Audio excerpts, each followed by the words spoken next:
हमने last time क्या किया था, जितने भी नंबर सिस्टम के थ्योरीज थे उनके बारे में पढ़ा था।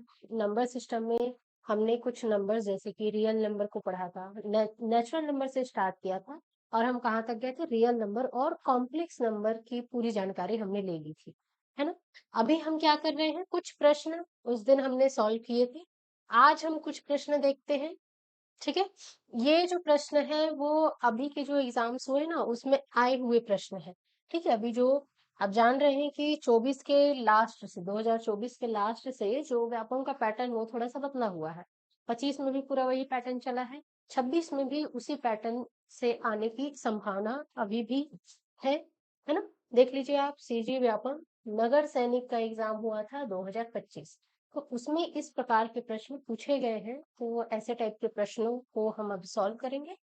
पहले देखते हैं पुराने प्रश्न, है ना, उसके बाद कुछ नए प्रश्न देखेंगे कि जिनकी आने की संभावना है, उस तरीके का कॉन्सेप्ट आपको पूछा जा सकता है। चलो देखते हैं, अगला प्रश्न हमारा क्या लिखा हुआ है। निर्देश दिया है क्या कथन और कारण के रूप में। कथन क्या दिया है, किसी ऋणात्मक संख्या का योज्य प्रतिलोम। ठीक है, ये योगज टाइप हो गया है, ये क्या है, योज्य प्रतिलोम। धनात्मक संख्या और किसी धनात्मक संख्या का योज्य प्रतिलोम क्या दिया हुआ है, ऋणात्मक संख्या होती है। तो योज्य प्रतिलोम के बारे में हमने पढ़ा था, वो क्या पढ़ा था कि अगर a दिया हुआ है तो इसका योज्य प्रतिलोम -1 हो जाएगा, यदि 3 दिया हुआ है तो इसका योज्य प्रतिलोम -3 हो जाएगा। ठीक, यहीं पर अगर -5 दिया है तो इसका योज्य प्रतिलोम क्या हो जाता है, 5 हो जाता है, यानी ऋण वाला धन धन वाला ऋण बन जाता है, बन जाता है। ठीक है, तो इस हिसाब से हमारा जो कथन है वो बिल्कुल सही है। ठीक, कारण पे आते हैं, कारण ऐसा क्यों होता है। किसी संख्या का योग योज्य प्रतिलोम वह संख्या होती है जिसे उस संख्या के साथ जोड़ने पर योज्य तत्समक शून्य प्राप्त होता है। ठीक है ना, तत्समक प्राप्त होता है, शून्य प्राप्त होता है। हम जानते हैं कि जो धन चिन्ह होता है, इसके लिए आइडेंटिटी का काम कौन करता है, जीरो करता है ना। और यदि इन दोनों को हम आपस में क्या कर दें, जोड़ देंगे, ठीक, संख्या को और उसके योज्य प्रतिलोम को जब आपस में जोड़ दिया जाता है तो हमको क्या प्राप्त होता है, तत्समक प्राप्त होता है, तदात्म्य प्राप्त होता है ना। और जो प्लस का तत्समक है, आइडेंटिटी है, वो क्या है, शून्य है। यानी कि ये भी एकदम एक्यूरेट है। हमने देखा भी था जब योज्य प्रतिलोम देखा था, तो देखिए यहाँ पे योगात्मक प्रतिलोम में हमने देखा था a प्लस -a बराबर कितना आया था, शून्य। ठीक है ना, तो ये कारण भी हमारा बिल्कुल सही है। ठीक, तो कौन सा आ जाएगा, कथन भी सही है, कारण भी सही है, और व्याख्या भी करता है, इसके अकॉर्डिंग आपका ऑप्शन नंबर सी इसका करेक्ट आंसर हो जाएगा। ठीक है क्या, चलो आगे बढ़ते हैं। ये क्वेश्चन थोड़ा सा अधूरा है, चलो क्वेश्चन अधूरा है लेकिन हम खुद इसको पूरा कर देते हैं। इसमें सिर्फ ऑप्शंस नहीं दिए हैं ना, बाकी चीजें हमको दिया हुआ है, KLMN दिया हुआ है। तो किसके बारे में पूछा है, दी गई सूची में से अपरिमेय संख्याओं की पहचान कीजिए। इसमें से कौन सी संख्या अपरिमेय संख्या होती है वो हमको ज्ञात करना है। तो क्या पाई एक अपरिमेय संख्या है, बिल्कुल है। पाई के बारे में हमने पढ़ा था कि एक अपरिमेय संख्या है। 1.53, इससे पहले जे को देखते हैं। अशांत और अनावर्ती दशमलव वाली संख्याएं जो होती है, हमने देखा था पाई के बारे में 3.14, इस तरीके से ये आगे बढ़ रहा था, अशांत था, अशांत था, साथ ही साथ में ये अनावर्ती भी था। इसकी खुद की खासियत क्या थी पाई की, अशांत और अनावर्ती। ठीक है, अगर डायरेक्ट याद ना आए तो एग्जांपल लेकर के आप इसको सॉल्व कर सकते हैं। अशांत और अनावर्ती था, इसीलिए हम इसको क्या कहते थे, अपरिमेय संख्या कहते थे, है ना। यानी कि फर्स्ट वाला भी हमारा क्या है, करेक्ट है। ठीक, सेकेंड वाला भी है। अब यहाँ पे देखिए ये क्या है, 535353, अशांत तो है लेकिन अनावर्ती नहीं है। अनावर्ती है क्या, नहीं है। 5353 रिपीट हो रहा है, आवर्ती पैटर्न को वो फॉलो कर रहा है। ठीक है ना, इसलिए जो एल है वो यहाँ पर नहीं आएगा। ठीक, अब यहाँ आ जाइए, 2.75 लिखा हुआ है, तो 2 दशमलव तो शांत हो गया,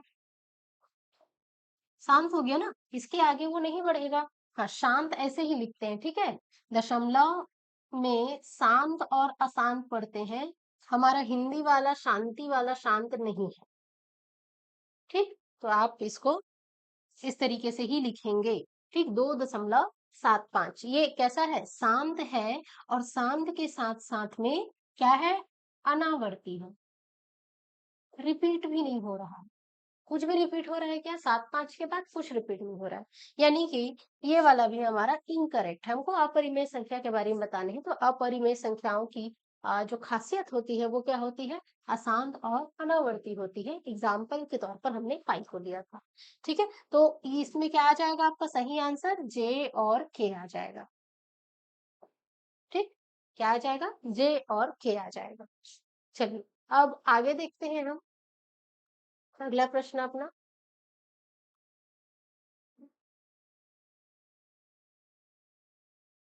अब ये जो क्वेश्चंस है ना, इसको बाद में करेंगे, क्योंकि अभी हम प्राइम नंबर्स नहीं पढ़े हैं, अभाज्य संख्या नहीं पढ़े हैं। तो अभाज्य संख्या के जितने भी प्रश्न होंगे उनको हम थोड़ा सा रुक करके करेंगे। चलिए, इसको देखते हैं।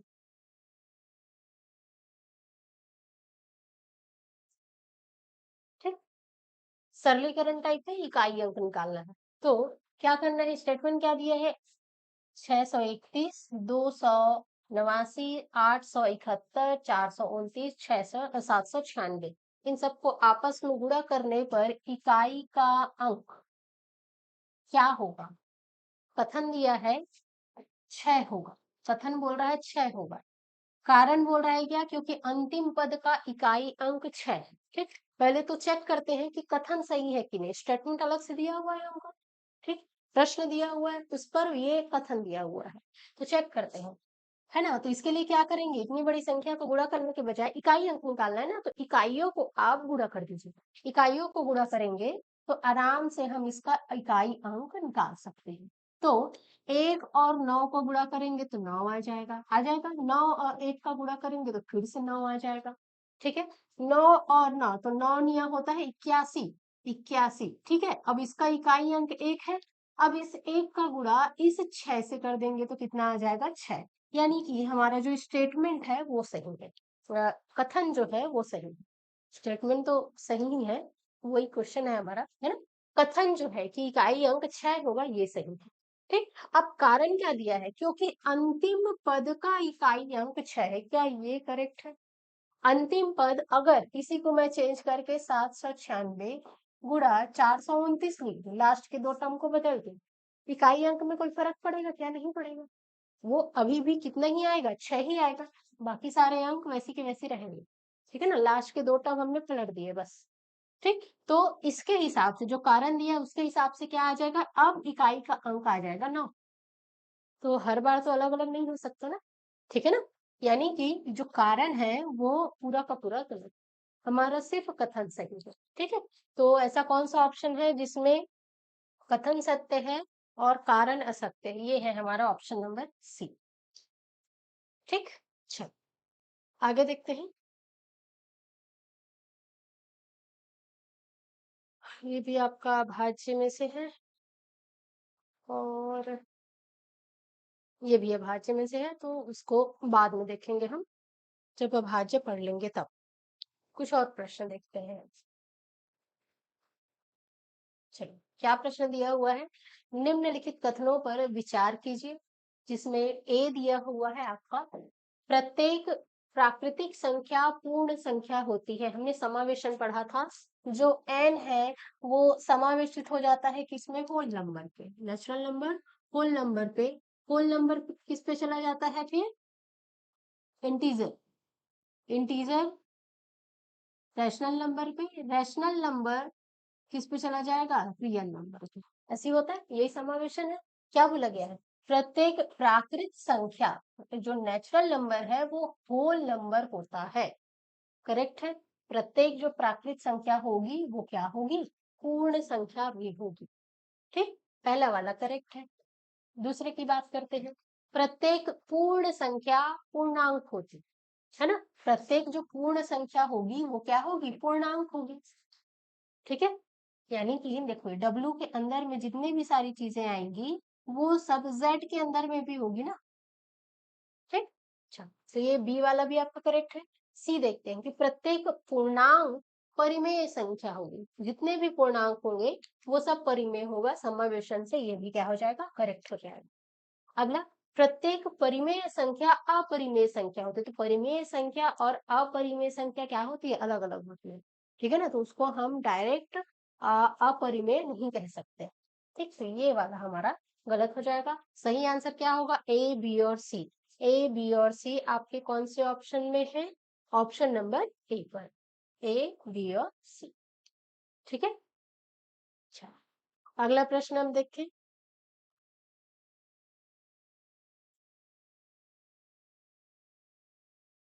अगला प्रश्न क्या दिया हुआ है, वास्तविक संख्या रेखा पर प्रत्येक बिंदु एक वास्तविक संख्या को दर्शाता है। करेक्ट है, वास्तविक संख्या रेखा जब हम बनाते हैं, अब इसमें कोई भी अगर रेखा हम डालेंगे, आप नंबर्स डालेंगे, तो ये किसको दर्शाएगा, वास्तविक नंबर को दर्शाएगा, रियल नंबर को दर्शाएगा। ये तो पूरा का पूरा सही है ना, सही कथन ही चुनना है हमको। प्रत्येक वास्तविक संख्या सम्मिश्र संख्या होती है। करेक्ट है क्या, हमने समावेशन में ये भी पढ़ा था कि जो रियल नंबर है वो किसका सबसेट होता है, कॉम्प्लेक्स नंबर का, सम्मिश्र संख्या का, है ना। यानी कि जैसे ये 2 लिखा हुआ है, तो इस 2 को हम शून्य आई भी लिख सकते हैं। तो ये क्या हो गया, हमारा रियल नंबर था, उसको कॉम्प्लेक्स नंबर में इस तरीके से बदल भी सकते हैं। ठीक, तो ये भी सही हो जाएगा। प्रत्येक सम्मिश्र संख्या वास्तविक संख्या होती है, रिवर्स नहीं होगा।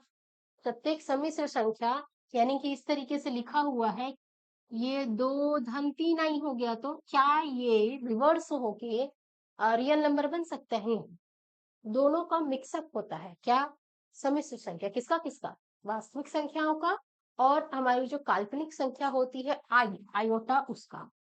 ठीक है, तो ये वाला इनकरेक्ट हो जाएगा आपका। अगले प्रश्न में आते हैं, अगले पॉइंट पे आते हैं। अपरिमेय संख्या को P बटे Q के रूप में व्यक्त नहीं किया जा सकता। अपरिमेय संख्या, अपरिमेय संख्या अशांत है ना, अपरिमेय संख्या क्या होती है, अशांत होती है, उसकी और अनावर्ती होती है, चलते ही रहती है, लेकिन है ना, उसको हम एग्जैक्ट नहीं लिख सकते परिमेय के रूप में, P बटे Q के रूप में एग्जैक्टली नहीं लिख सकते। ठीक, जैसे कि पाई, पाई अच्छा उदाहरण है आपका, इस्तेमाल कर सकते हैं उसको, है ना। इसलिए ये क्या होगा, व्यक्त नहीं किया जा सकता, ये सही बोल रहा है, व्यक्त नहीं कर सकते। ठीक, यानी कि आपका ए, बी और डी ये आपका सही आंसर हो जाएगा। ए, बी और डी ये आपका फर्स्ट वाला ही सही आंसर है, करेक्ट है। चलो, अब ऐसा वाला प्रश्न हमने एक किया था, ये आप बनाएंगे, है ना, सेम क्वेश्चन किया था। अब इसमें से बताइए, निम्नलिखित में सबसे छोटा संख्या समुच्चय कौन सा है जिसमें संख्या -5 है, कितना है, -5 सम्मिलित है। हमको बताना है कि इनमें से कौन सा सबसे छोटा संख्या नंबर सिस्टम है जिसमें -5 आता हो। क्या प्राकृत संख्या जो होती है, नेचुरल नंबर होते हैं, उसमें -5 आता है, नहीं आता। ये 1 से स्टार्ट होता है, इसमें 0 और नेगेटिव वाले जो टर्म्स होते हैं वो नहीं होते हैं। अगला, पूर्ण संख्या क्या होल नंबर्स में आता है, होल नंबर 0 और सारे पॉजिटिव नंबर से बनता है, इसमें नेगेटिव नंबर्स नहीं होते हैं। ठीक है, अगला देखते हैं पूर्णांक। तो पूर्णांक 0 भी होता है, पॉजिटिव भी होता है और नेगेटिव भी होता है, यानी ये पूर्णांक में आएगा। ठीक है, परिमेय संख्या में तो आएगा ही, लेकिन जो पूर्णांक संख्या होती है, जो इंटीजर होता है, वो परिमेय संख्या से क्या होती है, छोटी संख्या, छोटी नंबर सिस्टम है ना। और हमको क्या पूछा है, सबसे छोटा संख्या पूछा है, सबसे छोटा संख्या समुच्चय सेट पूछा है, तो क्या आ जाएगा आपका पूर्णांक, इसका करेक्ट आंसर आ जाएगा। ठीक, अगला देखते हैं, निम्नलिखित संख्याओं का सही क्रम चुनिए। ये हमको संख्या दी गई है, -4 0, क्या क्या लिखा है, माइनस करनी 4, 0, 1/2 और 5, ये दिया हुआ है। इसका सही क्रम लिखना है हमको। सही क्रम यानी कि छोटे से बड़े के रूप में लिखना। ठीक, माइनस करनी 4 को हम -2 लिख सकते हैं, क्योंकि 4 का जो करनी निकलेगा वो कितना निकलेगा, 2, तो ये कितना आ जाएगा आपका, -2 आ जाएगा। ये हो गया आपका 0, ये 1/2 का 1/2 और ये 5।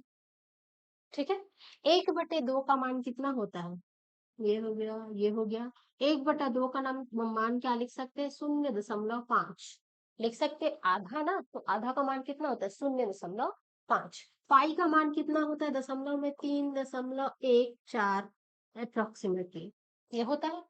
अब इसको जमा दीजिए, तो माइनस वाला पहले आएगा, उससे बड़ा हो जाएगा 0, उससे बड़ा हो जाएगा हमारा 1/2 0.5, और उससे बड़ा हो जाएगा 3.14 हो जाएगा। यही क्रम में वो सही से जम जाएगा। अब ये क्रम आपका कहाँ दिया हुआ है, ये क्रम दिया है आपको ऑप्शन नंबर ए में दिया हुआ। ठीक, बहुत इजी है ना। लेकिन इससे हमारी क्या हो रही है, प्रैक्टिस हो रही है। ठीक है, चलिए कुछ और प्रश्न देखते हैं, जिस प्रकार के प्रश्न और आए हुए हैं। ऐसे प्रकार का प्रश्न बना हुआ था आपका। ठीक, क्या दिया हुआ है, प्रत्येक पूर्णांक परिमेय संख्या होती है। क्या प्रत्येक पूर्णांक संख्या होती है वो परिमेय संख्या होती है। पूर्णांक यानी कि इंटीजर, क्या इंटीजर का समावेशन किसमें, क्यू में हो जाता है, हो जाता है। यानी जो कथन है वो तो सही है। कारण क्या है, प्रत्येक पूर्णांक कैसे लिखा जा सकता है, p/q के रूप में लिखा जा सकता है, जहां q is not equal to 0, q का मान 0 ना हो। जैसे कि पूर्णांक संख्या ले ले हम 5, तो क्या हम इसे 5/1 नहीं लिख सकते, लिख सकते हैं। पूर्णांक संख्या ले लेते हैं 0, तो इसे 0/1 लिख सकते हैं। ठीक है, पूर्णांक संख्या ले लेते हैं ऋण 3, तो इसे ऋण 3/1 लिख सकते हैं ना। इसी को चाहे ऋण 3/1 को ऋण 6/2 भी लिख सकते हैं ना। यानी प्रत्येक जो क्या होगा, पूर्णांक होगा, उसको हम परिमेय संख्या के रूप में लिख सकते हैं। इसलिए जो हमारा कारण है वो भी पूरा का पूरा सही है। इसकी वजह से क्या हो जाएगा, दोनों सत्य है और व्याख्या भी करता है। Option number A. ठीक है, चलो अगला प्रश्न देखें। अगला प्रश्न क्या दिया है, 0 एक परिमेय संख्या है। 0 एक परिमेय संख्या है, अभी देखे ना, 0 एक परिमेय संख्या है। क्यों, क्योंकि 0 को 0/1 के रूप में लिखा जा सकता है, p/q के फॉर्म में लिखा जा सकता है, जहां ये जो q का मान है वो 0 के इक्वल नहीं। ठीक है ना, तो वो पहला तो सही है। कारण देखते हैं, 0 = 0/1 लिखा जा सकता है, कारण भी सही है। ठीक है, यानी कि दोनों क्या है, सत्य है और व्याख्या भी करता है। Option number A. ठीक, चल अगले प्रश्न पे आते हैं। आप क्या किया कीजिए, क्वेश्चन जैसे ही दिखता है थोड़ा सा पॉज कर लिया कीजिए वीडियो, खुद से पहले सॉल्व करना, उसके बाद सॉल्यूशन लिखिए, है ना। चलो, कथन क्या दिया हुआ है, हर परिमेय संख्या वास्तविक संख्या होती है, हर अपरिमेय संख्या वास्तविक संख्या होती है। समावेशन में हमने पढ़ा था और ऐसे डायग्राम बनाया था, उसमें भी हमने देखा था कि जितने भी नंबर हैं क्यू तक के, जेड, डब्ल्यू, एन, है ना, और यहाँ पर क्या लिए थे हमने, क्यू कॉम्प्लीमेंट, वो सब किसके अंतर्गत आता है, आर के अंतर्गत, यानी कि आपके रियल नंबर के अंतर्गत आते हैं। यानी कि जितने भी हमारे क्या है, अपरिमेय संख्या है, वो वास्तविक संख्या तो होंगे। करेक्ट है। अब कारण देखते हैं कि कारण क्या दिए हुआ है, अपरिमेय संख्याएं संख्या रेखा पर स्थित होती है। संख्या रेखा पर क्या इसे निरूपित किया जा सकता है, किया जा सकता है। अपरिमेय संख्याओं को भी हम संख्या रेखा पर निरूपित कर सकते हैं। करनी 2 हम यहाँ पर इस तरीके से बना सकते हैं। आपने सीखा होगा कि करनी 2 को, करनी 3 को किस तरीके से संख्या रेखा पर दर्शाया जा सकता है ना। कारण भी यहाँ हमको सही लग रहा है। ठीक है, तो क्या हो जाएगा, कारण और कथन दोनों सत्य है और व्याख्या भी कर रहा है। ठीक, चलो